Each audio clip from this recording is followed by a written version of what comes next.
یہ اخلاق کی کون سی قسم ہے کہ آپ نے ایک انٹرویو میں کہا کہ پاکستان میں اتنے پاگل کتے نہیں ہیں جن کو کمیٹی والے مار دیتے ہیں، اتنے شیخ الحدیث پاکستان میں پائے جاتے ہیں.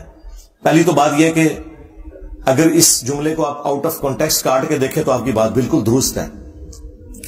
اور میں نے جب بعد میں وہ ویڈیو سنی نا، جب ہم نے اپنے آفیشیل چینل سے اسے اپلوڈ کیا تو میں نے جملہ بیچ میں سے کاٹ دیا تھا.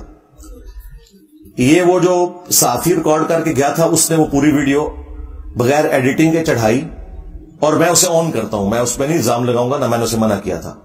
لیکن جب میں نے بعد میں سنا تو میں نے اپنے والا جو اپلوڈ کیا ہوا ہے اس میں آپ کو یہ جملہ نہیں ملے گا. یہ تو میں آپ کو بتا رہا ہوں کہ میں نے آپ کے اخلاق کا خیال رکھتے ہوئے کیا. باقی اگر آپ مجھ سے بات کریں تو میں اس بات کو ڈیفینڈ کرنے کے لیے تیار ہوں. قرآن میں اللہ تعالیٰ نے علماء سو کو کتے سے تعبیر کی ہے، تو کیا یہ اللہ تعالیٰ کے اور قرآن کے اخلاق ہیں کہ علماء سو کو کتا کہا ہے بلعام بن باورا کو؟ تو آپ کہیں گے یقیناً. نبی علیہ السلام نے کہا کہ جیسے ہلکا کتا کاٹ جائے گا نا، اس طرح کے فرقے پیدا ہوں گے، ان کے ایک ایک رگ و ریشے کے اندر جا کے حلق کودے گا. تو نبی علیہ السلام نے بھی علماء سو کو کتا کہا ہے. تو سرکار انجینئر اللہ رسول کا ماننے والا ہے، طارق جمیلی یا غامدی کا ماننے والا نہیں جو اپنی مرضی سے اخلاقیات آپ کو سکھاتے ہیں، اور خود یہ ایک دوسرے کے علماء کو یہی کچھ کہتے ہیں. تو میں نے یہ بات کی تھی جو اس حوالے سے کی تھی وہ یہی کی تھی. مجھے تو کہنا چاہیے یہ جو شیخ الحدیث ہے یہ تو غدار الحدیث ہے. حدیثیں پڑھ کے یہ کہہ رہے ہیں کہ ڈائریکٹ بخاری نہ پڑھنا گمراہ ہو جاؤ گے. تو ایسے شیخ الحدیث کو پاگل کتے کی طرح جو ہے وہ کمیٹی والوں کے حوالے کرنا چاہیے یا ممبر پہ ایسے بندے کو چڑھانا چاہیے؟ ذرا آپ مجھے خود بتائیں، یہ اس قابل ہے؟ اور اگر اس سے مراد وہ شیخ الحدیث ہیں جو واقعی جنرلی حدیث کا کام کر رہے ہیں تو ان کے قدموں کی خاک میری آنکھوں کا سرما. اور ٹائم کیا بتا کہ وہ بندے بھی ذرا لے کے آنے ہیں. میجارٹی یہی ہے. اگر آپ کو یقین نہ ہے تو آپ بریلویوں سے پوچھ لیں کہ یہ جو دیوبند کے علماء ہیں کیا ہیں، تو آپ کو بتا دیں گے وہ کیا ہے. دیوبند سے پوچھیں وہ بریلویوں کے. میرے بکس میں ہو سکتا ہے احترام سے نام لیں، وہ لادہ بات ہے وہ ایکٹنگ کر رہے ہوں گے. احترام سے نام لیں نا تو انہیں کہ پھر ٹھیک ہے اگلی دفعہ پھر ہم آپ کی مسجد میں اس فرقے کے مولوی کو بلائیں، وہ ایک جمعہ پڑھا دیں، تو ادھر ہی سارا اکرام مسلم اور اخلاقیات دھڑم سے گر جائے گی.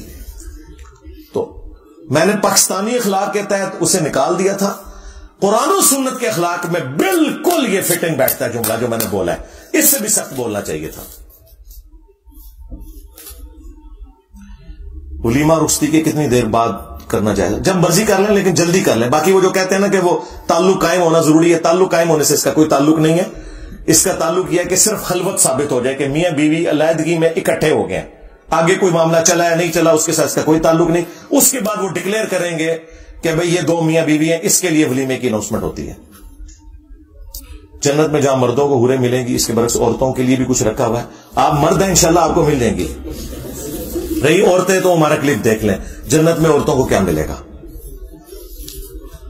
اکثر لوگ پیروں میں گھنگرو ڈال کر ناچتے ہیں، ایسا کیوں کرتے ہیں؟ ولی اللہ ہے نا. اور جو ان سے بڑے ولی ہیں وہ سوٹیں لگاتے ہیں بیٹھ کے. ظاہر ہے جی یار، اب اگر بابا نچ کے مرشد منا رہا ہے تو ولی اللہ ہے نا. آپ نے ہمیں بتایا تھا نا. تو وہ جو تھوڑی دیر پہلے پرچی آئی تھی نا کہ اولیاء اللہ کے آپ اتنے خلاف کیوں ہیں، یہ ہے جی وجہ ان کے کرتوتوں کی وجہ سے. یہ اولیاء اللہ نہیں ہے، یہ صرف اولیاء ہیں یا اولیاء الشیاطین ہے. اولیاء اللہ تو وہ ہے جو آپ کو اللہ رسول کی بات بتائیں گے. بابا بلے شاہ کون تھا اور وہ کیوں ناچتا تھا؟ اردو پوچھو جا کے، میرا کیا لینا دینا. نچیا ہوا ہے تو دسا میں. یہ جو لوگ تعویذ پہنتے ہیں اور ہرا سرخ دھاگے پہنتے ہیں، کیا یہ حلال ہے؟ تعویذ کی اسلام میں کوئی اجازت نہیں جی. تعویذ وہی ہیں جو آپ میری یوٹیوب پہ ویڈیو دیکھ لیں، نبی علیہ السلام کے تعویذات. آخری 3 صورتیں صبح شام پڑھ کے اپنے اوپر دم کرنا ہے، رات کو سونے سے پہلے دم کرنا ہے، یہ ثابت ہے بخاری میں، مسلم میں، ابو داؤد میں، ترمذی میں.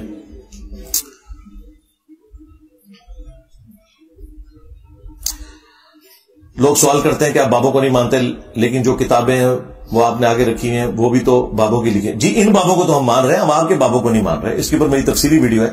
پچھلے دنوں بھی جو انیف قریشی صاحب نے محرم الحرام کے مہینے میں باب تشیع کوئی نہیں جب بلال قطب نے بولا تھا تو میں نے اس کا جواب دیا تھا. اس پہ میرا آپ یوٹیوب پہ جا کے لکھیں انجینئر کے بابے کون.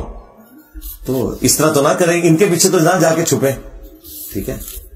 تراوی علی بھائی، تراوی میں بھی تو وی آتا ہے، تو آپ 20 تراوییں کیوں نہیں مانتے؟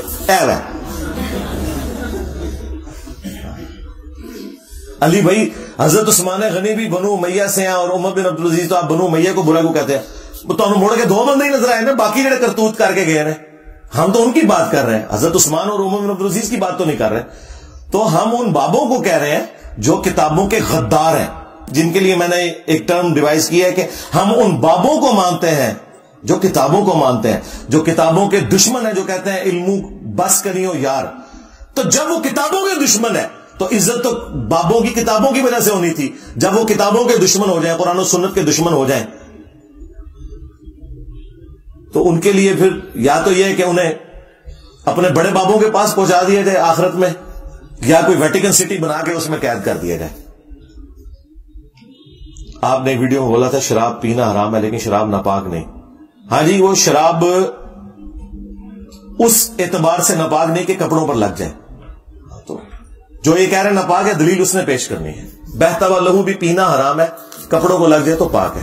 اس کے اوپر آپ تفصیلی ویڈیو میری دیکھ لیں, ہومیوپیتھک ادویات کے اوپر میں نے تفصیل سے بولا. دلیل اس نے پیش کرنی ہے جس نے کہنا ہے کہ یہ کپڑوں کو ناپاک کرتی ہے. پینا حرام وہ ثابت ہے, کپڑوں کو لگنے سے یہ سب کا اتفاق ہے کہ نہیں, اسی لیے سارے پرفیوم استعمال کر رہے ہیں. مولوی تو پوری شیشی خالی کر کے آمدہ جائے. اسلام اور سرمایہ داری کی روح بالکل مختلف ہے. دیکھیں, اسلام تو نہ سوشلزم کو سپورٹ کرتا ہے 100%, نہ کیپٹلزم کو, درمیان میں. پچھلے دنوں بھی میری جو ڈاکٹر تیمور صاحب کے ساتھ پوڈ کاسٹ ریکارڈ ہوئی ہے, وہ بھی آپ دیکھ لیں. اسلامک بینکنگ تو جائز ہے, بینکنگ اسلامک ہو تو بالکل درست ہے. کسی نہ کسی فارم میں اس زمانے میں تو تھی نا. نبی علیہ السلام خود کیا کرتے تھے, آپ نے کیا لوگوں کی مانتے نہیں رکھی ہوئی تھی اپنے پاس؟ تو اس وقت بینکنگ نظام یہی تھا نا کہ کسی بڑے ڈومیننٹ بندے کے پاس آپ اپنی مانتے رکھواتے تھے. اب سب سے بڑی امانت آپ کا پیسہ ہے, وہ بینک رکھتا ہے. زیورات بینک رکھتا ہے. اس کے عوض اگر وہ معاوضہ بھی ڈیمانڈ کرتا ہے تو یہ بالکل جائز ہے. ہمیں تو صرف سودی کاروبار سے مسئلہ ہے. تو اسلامک بینکنگ کے اوپر تفصیلی ویڈیو دیکھ لیں. سورہ شعراء میں ہے کہ شاعروں کے پیچھے بہکے ہوئے لوگ چلتے ہیں. ان سے مراد لوگ کون ہیں؟ مثال کے طور پر علامہ اقبال, یہ دوسرے عام شاعر. تو ساتھ ہی لکھا ہوا نا کہ جو ایمان لائے اور نیک عمل کرنے والے ہیں, ان شعراء کو تو اللہ تعالیٰ نے انہیں ایکسکلوڈ کیا ہے سورہ شعراء میں. شاعری سے متعلق 15 احادیث, میری ویڈیو آپ دیکھ لیں. پوئٹری ان اسلام, میوزک ان اسلام. بخاری مسلم میں آیا کہ ایک صحابی کہتے ہیں میں نبی اسلام کے پیچھے سواری پر تھا, آپ نے ایک مجلس میں 100 سے زیادہ اشعار مجھ سے سنے. تو جو اچھی شاعری ہے ہم اسے پسند کرتے ہیں.